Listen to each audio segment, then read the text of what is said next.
There was a man in the land of Uz whose name was Job, and that man was blameless, upright, fearing God and turning away from evil. 7 sons and 3 daughters were born to him. His possessions also were 7,000 sheep, 3,000 camels, 500 yoke of oxen, 500 female donkeys, and very many servants.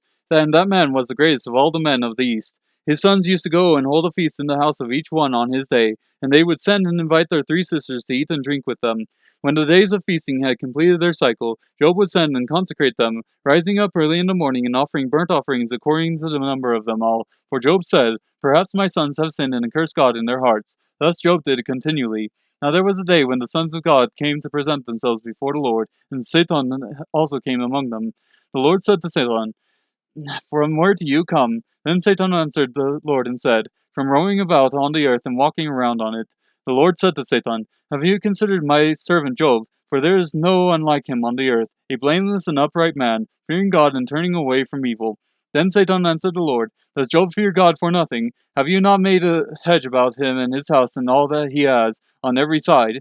You have blessed the work of his hands, and his possessions have increased in the land. But put forth your hand now and touch all that he has. He will surely curse you to your face."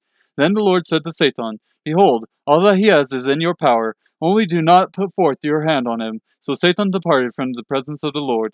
Now on the day when his sons and his daughters were eating and drinking wine in their oldest brother's house, a messenger came to Job and said, "The oxen were plowing and the donkeys feeding beside them, and the Sabians attacked and took them. They also slew the servants with the edge of the sword, and I alone have escaped to tell you." While he was still speaking, another also came and said, "The fire of God fell from heaven and burned up the sheep and the servants and consumed them, and I alone have escaped to tell you." While he was still speaking, another also came and said, "The Chaldeans formed 3 bands and made a raid on the camels and took them and slew the servants with the edge of the sword, and I alone have escaped to tell you."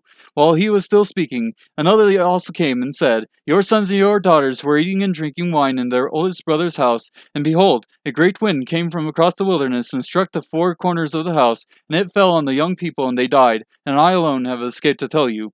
Then Job arose and tore his robe and shaved his head, and he fell to the ground and worshipped. He said, "Naked I came from my mother's womb, and naked I shall return there. The Lord gave, and the Lord has taken away. Blessed be the name of the Lord." Through all this, Job did not sin, nor did he blame God.